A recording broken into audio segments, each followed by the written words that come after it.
최경영의 최강시사. 네, 오늘부터 사흘간 대정부 질문이 열리는데요. 선관위 의혹, 후쿠시마 오염수 문제, 그리고 이동관 방통위원장 내정설, 여러 가지 치열한 공방이 예고되고 있습니다. 과방위 소속이십니다. 국민의힘 허은하 의원 모셔서 전국 전망 함께 짚어보겠습니다. 안녕하세요. 네, 안녕하세요. 예. 허은하입니다. 예. 이동관 대통령 비서실 대외협력 특보와 관련해서 민주당은 방통위원장 자격이 없는 것이 아니라 공인으로서 자격이 없다. 특보직도 사퇴하라 이렇게 비판하고 있는데 국민의힘의 공식 입장이 따로 있나요? 지금 공식 입장은 나오고 있는 것 같습니다. 아, 그래요? 네, 예. 나오고 있는 것 같고 예. 기본적으로 뭐 청문회를 지켜보자라는 청문을 지켜보자. 입장 아닌가 하는 생각이 들고요. 아마 대통령은 이제 지명을 할 건가 보네요. 할 것으로 예정되어 있고 근데 지금 언론 계속 보도도 뭐. 그렇죠. 늦어지고 있어서 원래 예상했던 것보다 예. 그래도 좀 고심이 있는 것은 아닌가 하는 생각은 좀 듭니다. 그래요. 예. 근데 국민의힘 내부에서도 사실은 학폭 문제가 그리고 나중에 또 다루겠습니다만 과거 뭐 발언들 뭐 이런 것들 일단 학폭 문제 같은 경우 굉장히 부담되지 않나요? 부담되죠. 예. 이 학폭이라는 자체가 워낙에 그 국민적 인화성이 매우 높은 사안이기 때문에 그리고 또 그 더 글로리라는 그렇죠. 그 드라마 그렇죠. 보면서 예. 얼마나 많이 놀랐습니까? 예. 사실 저도 학폭 문제에 대해서는 좀 큰 분노를 좀 느끼고 또 딸 키우는 엄마다 보니까 뭐 누구보다 사적 제재에 반대해야 할 국회의원이긴 합니다만 글로리 보면서 좀 내심 통쾌하지 않았다면 거짓말일 것 같다라는 생각이고요. 그렇죠. 예. 그렇지만 무엇보다 이 학폭 문제가 이렇게 수십 년간 그대로 방치돼 가지고 악화되었다라는 점에서는 뭐 국회의원의 한 사람으로서는 무척 송구스러운 마음이 든다라는 말씀 먼저 드리고 싶고 이제 이거를 우리 정치가 어떻게 해결해 나갈 것이냐라는 걸 좀 생각해야 될 것 같아요. 매번 이런 홍역을 겪어야 할 것 같은데 예. 이 정부 여당의 일원으로서 좀 깊은 책임감을 좀 느끼고요. 이번에 그 이동관 후보자에 대한 것의 핵심은 제 생각은 그 정치 사회적인 어떠한 권력을 가지고 징계를 약하게 만들었냐 하는 대목일 것 같은데 학폭을 했냐 아니냐보다. 그렇죠. 그 예. 학폭을 했다 안 했다. 저는 연좌제는 반대를 하는 입장이거든요. 예. 근데 그 피해자 중 한 명도 지금 피해자 아니다. 피해자로 낙인 찍지 말아달라 뭐 이렇게 이야기를 했으니까요. 그죠. 예. 그러니까 그 얘기 들으면서 아마 국민들께서도 차분하게 이 사안을 좀 지켜보고 계시게 되는 사안이 되는 것 같긴 한데 예. 여튼 기본적으로 그 징계를 약하게 만들었냐라는 그 대목에 있어서는 현재까지 드러난 바로는 뭐 그렇게 단정하기는 어려운 상황이다 이렇게 판단하고 있는 것 같습니다. 예. 근데 김승유 이사장한테 직접 전화를 걸었고 김승유 이사장이 뭐 고대 경영학과 6.1학번 대통령 당시 이명박 전 대통령과 동기 동창이었고 아주 친했었고 그렇게 김승유 위원장한테 전화를 하니까 그 담임 선생님 교사한테 또 김승유 이사장이 또 이야기를 했단 말이죠. 뭐라고? 그런 과정들이 일반 학부모한테는 나올 수가 없는 거잖아요. 학기를 뭐 이번 학기까지만 해달라고 하는데 그 다음에 전학해달라고 하는데 뭐 그렇게 해주자는 식으로 이렇게 말을 했다는데 그 좀 이상하지 않습니까? 일반적으로는 사실 예. 이해하기가 어렵죠. 그렇죠. 예. 대부분 사실 이사장하고 직접 통화할 수 있는 사람이 몇 명이나 되겠습니까? 그리고 하나고 같은 경우는 또 정말 특수한 고등학교잖아요. 그렇죠. 예. 그리고 일반적인 공립고등학교도 아니고. 네. 예. 글쎄 전 담임 선생님한테 전화 드리는 것도 사실 많은 고민을 하다가 전화를 드리게 되지 않습니까? 예. 여러 가지 혹시라도 뭐 딸한테 안 좋은 일이 일어날 수도 있고 또 다른 오해를 불러일으킬 수도 있기 때문에 고민하다 전화하게 되는데 뭐 그렇게 윗분에게 전화하게 됐다라는 자체를 일반적인 상식으로는 이해하기는 어렵죠. 예. 그런데 만약에 나랑 상당히 친한 사이였고 만약에 내 상황에서 어쨌을까라고 했을 때 그분이 그 부모로서 취해야 될 어떠한 것을 취하는 것 갖고는 뭐라고 하기는 좀 애매하다. 하지만 이사장한테까지 전할 필요가 있었나라는 생각은 좀 듭니다. 왜냐하면 좀 강압적으로 느껴질 수 그렇죠. 있는 오해 받죠. 그러니까 전화의 내용도 그렇고 그다음에 이제 담임 교사 이사장은 그런 생각 안 했을 수도 있지만 워낙 그때 이사장도 실사였기 때문에 담임 교사가 느꼈을 압박감이나 이런 거는 분명히 있었을 것 그렇죠. 같습니다. 예. 선생님한테 직접 전화를 드렸어도 그때 예. 그 위치에서 어쩌면 상당히 지금 그 무겁게 받아들이면서 전화를 받으셨을 텐데 예. 이사장이 직접 네 그런 부분에 있어서는 사실 좀 오해는 좀 받을 수 있겠습니다만 예. 예.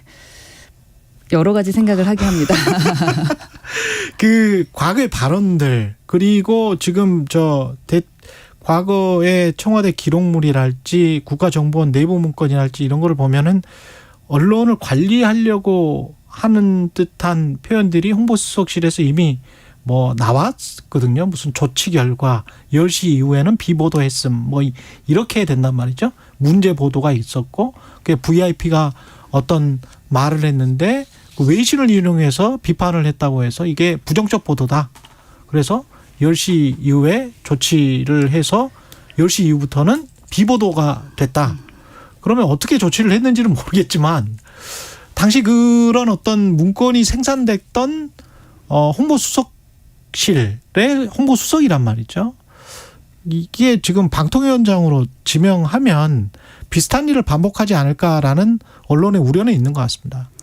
뭐 우려는 할 수 있습니다만 저는 그 역할 롤은 좀 달랐지 않나 하는 생각은 듭니다. 지금의 홍보수석이 지금 이제 뭐 김은혜 수석일 텐데 예. 그 홍보수석이라던가 대변인의 역할이라는 것은 사실은 전달하는 사람의 입장과 그 다음에 본인이 홍보하려고 하는 문제에 대해서 예. 조금 치우쳐서 보호하기 위한 역할을 하는 사람이잖아요. PR적이다. 네. 예, 예. 그러니까 기본적으로 저 같은 경우도 뭐 대변인을 했을 땐 제 의견을 이야기하기보다는 기본적 그 당의 방향이라든가 아무래도. 그런 부분을 예. 진행을 하게 되고 홍보를 하는 사람들도 어떤 법적인 것을 얘기하고 규제하고 광합을 줄 수 있는 거라기보다는 홍보하는 차원에서에 대해서 부당함을 제시할 수는 있죠. 예, 그 자리에 있었을 때 예. 생각해 봤으면 좋겠습니다. 방통위원장의 자리는 전혀 다르죠. 그래서 만약에 그러한 강압적인 거든가 권력을 가지고 독립성을 해치게 된다면 예. 그건 문제가 됩니다. 예. 왜냐하면 지금 그 방통위원장의 자리는 중립성을 지켜야 되는 자리이기 때문인데요. 예. 근데 기존의 홍보수석으로서의 역할과 그것을 대치해서 지금의 방통위원장의 역할까지 이렇게 비교해서 그럴 수도 있겠다라고 얘기하는 것은 좀 저는 조금 과하다고 생각합니다. 저는 그 롤에 대해서 아레나를 되게 중요시 여기는 사람인데 그때 홍보수석과 그때 대변인이었을 때 이분의 역할은 뭐였을까라고 생각해야지 이동관이라는 사람 누가 좋다 안 좋다를 생각해서 평가해서는 안 되지 않나라는 그러니까 역할과 입장입니다. 책임이라는 측면에서 봤을 때는 네. 그때 그런 역할이 있었고 그런 책임이 있었던 자리가 아니었느냐. 불만 제기를 할 수 있죠. 저 같은 경우도 뭐 좀 허위 사실을 유포하는 것 같다라고 생각을 하면 예. 제가 그 언론사에 얘기하기도 하지 않습니까? 이거 예. 과하다. 사실 확인을 해봤느냐. 근데 이게 내용을 제가 보니까 AP나 BBC를 인용해서 보도를 했는데 보도를 하고 대통령의 중도 실형 그때 당시에 그때 정부의 중도 실형 원칙이 뭐 이렇게 잘 유효하지 않는 것 같다라는 외신이 나와서 그걸 인용 보도를 했는데 그걸 조치를 한다는 게 좀 언뜻 이거는 언론 자유 침해라고 언론인 입장에서는 들을 수밖에 없거든요. 예. 그렇죠. 그러니까 그때 그 상황이 예. 옳았다 글렀다 뭐 옳았다 틀리다 맞다를 말씀드리고자 하는 건 아닙니다. 예. 좀 과했다라고 생각할 수도 있고 예. 좀 이건 좀 이념적이지 않느냐 아니면 너무 그렇죠. 치우치지 않았느냐라고 예. 생각할 수 있습니다. 예. 그 부분에 대한 여러 가지 부분은 사실 청문회 때 제가 얘기를 하고 체크해봐야 되는 부분인데 예. 저는 그 역할과 책임에 있어서 그 발언에 대해서 지금 그걸 가지고 이번 청문회에 그 임명하는 부분에 있어서에 대해서 저희가 된다 안 된다를 판단하는 기준에 있어서의 될까? 좀 고민이 되는 거죠.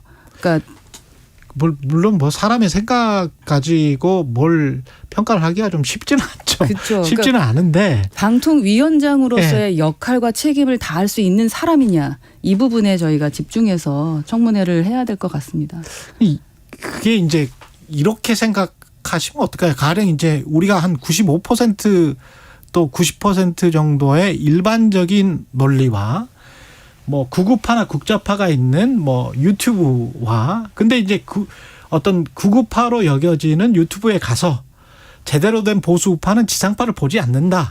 이런 발언을 하고 이러는 거는 이제 우리가 정상범위라고 생각하는 지상파의 언론에서 봤을 때는 이게 이게 상식적인 방통위원장이 될 수 있을까? 이렇게 생각할 수밖에 없거든요. 네, 신중하지 않은 발언이었다고 저도 생각을 합니다. 본인의 개인의 의사를 표현하는 걸 가지고 뭐 저희가 옳다 그르다를 얘기할 수는 없습니다만 방통위원장으로서는 한 번쯤 고려해 볼 만한 것이지 않을까라는 생각은 듭니다. 예. 그리고 야권이나 시민사회가 전반적으로 의심하고 있는 게 아마 그런 것 같아요. KBS 수신료 분리징수 문제와 관련해서는 제가 직접적으로는 여쭤보지 않을게요. 저도 이해상충이 있기 때문에. 근데 전반적인 어떤 언론의 통제나 장악의 수순으로 이런 이동관 특보까지 임명이 이렇게 쭉 진행되면서 뭐 추석 전에 뭔가 일을 다 끝내고 아주 우호적인 언론 환경에서 총선을 치르는 게 유리하겠다라는 그런 생각으로 뭔가를 밀어붙인다. 이런 의심에 관해서는 어떻게 생각하십니까?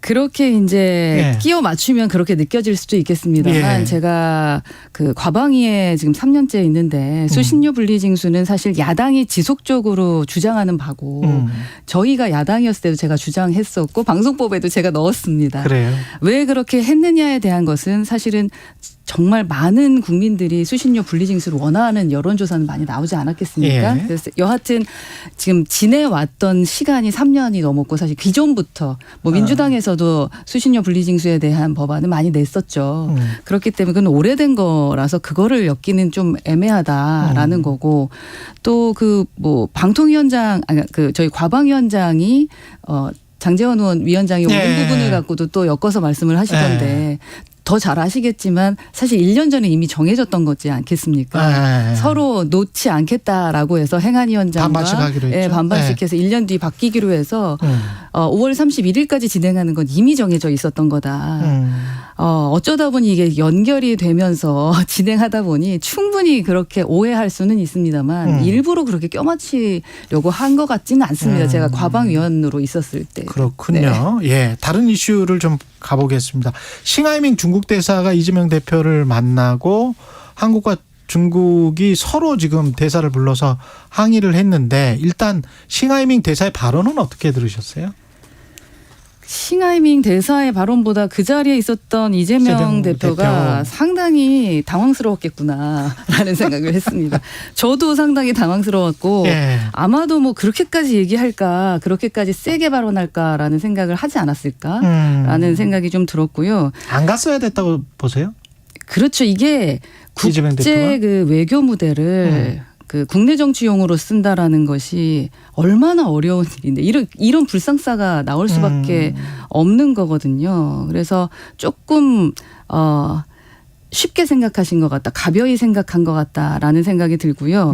저는 외교에 있어서는 설익은 어떤 구호라던가 정념이 아니라 현실의 입각한 당당함 이런 게 필요하다고 생각을 하거든요. 제가 우크라이나도 다녀왔습니다만 러시아와 우크라이나 전쟁도 마찬가지인 것 같아요. 거기에서의 외교에서 자유와 민주주의라는 가치를 기준으로 하면서 되게 당당하게 외교를 하고 있습니다.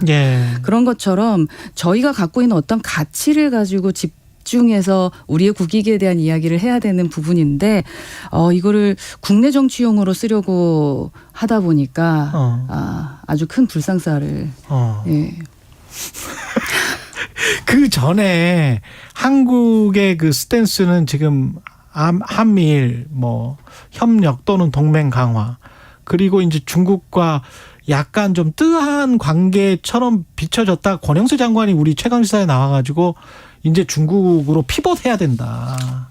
그런 이야기를 했었거든요. 근데 중국이 LG 디스플레이 뭐 공장 방문하고 그랬을 때를 생각해 보면 약간 시기가 늦은 것 아닌가 그런 생각도 좀 드는데 어떻게 보십니까 그런 것들은? 저도 방송에서 계속 얘기했습니다만 이제 중국과 대화할 차례다라고 말씀드렸고요.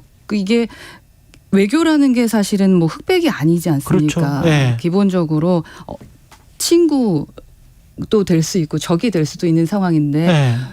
친구로 지내는 게 좋지요. 예. 그래서 조금 더 좀 다가가려고 노력해야 되는 건 맞습니다. 예. 그런데 이번에 그 중국 그 대화에서 예. 그렇다고 해서 이렇게 서로 관계를 틀어버리게 되면은 그 또한 큰 문제가 될 수 있기 때문에 그렇죠. 더 다가서서 예.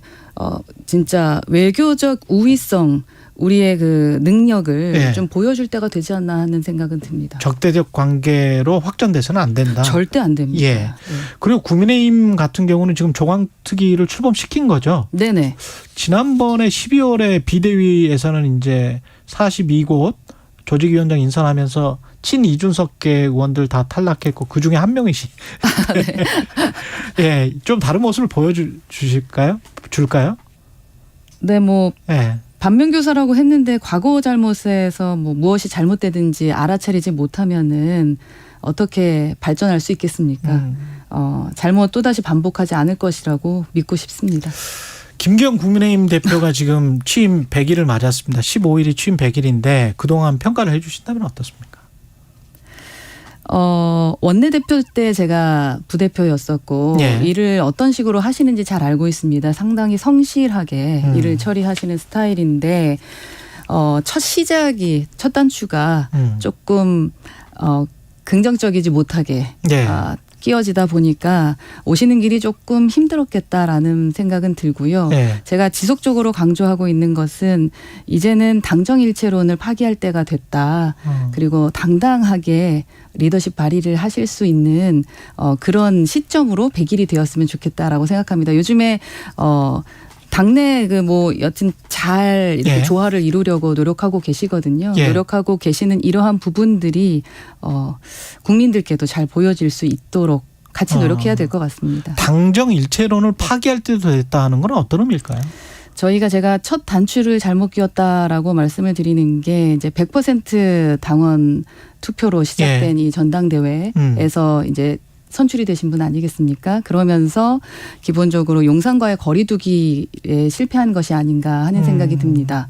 여당이라면 뭐 함께 가면서 시너지를 내는 것이 옳습니다만 그렇다고 해서 입법부가 행정을 견제하지 않으면 안 되는 거 아니겠습니까? 예. 그래서 저는 이제는 이제 파기하고 기본적으로 네. 우리 당의 능력을 보여주면서 그렇게 우리 정부가 잘할 수 있도록 시너지를 내야 된다라고 생각합니다. 공천이나 뭐 이런 것도 좀 큰 그릇으로 친 이준석계랄지 뭐 여러 개들을 아우를 수 있는 쪽으로 품어가야 된다. 그렇죠. 마이너스 정치보다는 당내 플러스 조화 정치, 말씀을 하셨기 때문에. 플러스 예. 정치가 더 맞다고 생각을 하고요. 품어 안고 가는 것보다는 경선을 통해서 기본적인 낙하산 공천 안 하면 되는 겁니다. 낙하산 공천 안 하고 예. 경쟁을 통해서 뽑자. 네, 경선 통해서 예. 국민들에게 선택받을 수 있도록 예. 판을 제대로 공정하게 깔아주시는 것이 예. 맞다라고 생각합니다. 그 후쿠시마 오염수 관련해서는 아까 그 민주당 의원에게도 질문을 했습니다마는 우리가 방류 전에 뭔가 할 수 있는 게 지금 남아 있습니까? 방류 거의 이 할 것 또한 같은데. 이제 과방이 원안위가 저희 소속인데요. 예. 제가 3년 동안 지켜봤을 때 이건 수순이었고 일본은 이미 절차대로 본인들이 원하는 대로 가고 있습니다. 사실 방류하지 않아도 됩니다. 다만 일본 사람들이 일본에 수많은 돈이 들죠. 예. 자본이 너무 많이 드니까 아마도 이제 방류하는 것으로 결정을 한 것 같고 2년 전부터 그런 흐름은 보였고요. 그렇다면 우리도 준비하고 있었어야 되는 것이고 그리고 강하게 저희는 유감 표명을 해야 된다고 생각을 하거든요. 그래서 예. 제가 전체회의 한 달 전인가 전체회의 했을 때도 원안위에 제가 국감 때도 여러 번 얘기했습니다. IAEA와 일본에 유감 표명하고 확실하게 의견을 받아라. 예. 그리고 방류하게 되면 우리가 가만히 있으면 안 되는 것 아니겠느냐라는 의견을 올해 한 달 전에도 말씀을 계속 드렸거든요. 그래서 예. 국감 때 얘기했던 부분에 대한 조치를 지금 요청했고 6월에 저한테 보고하기로 했으니까 그 부분은 좀 받아봐야 될 것 같습니다. 근데 아까 그런 그 당정의 일체라는 그 부분을 파기해야 된다 그런 말씀하셨잖아요. 이거 같은 경우도 행정부가 만약에 외교적인 관계 때문에 조금 힘들다면 집권 여당의 국회의원들이라도 일본을 좀 규탄하거나 성토하는 그런 목소리가 나오면 그나마 좀 국민들이 그렇죠. 예. 그러니까 일본 전체 일본이란 나라에 대한 규탄을 해야 되는 건지 그 예. 방류를 결정한 도쿄 전력. 그렇죠. 예. 그 부분에 대해서는 확실히 저희가 규탄해야 되는 것이다. 그리고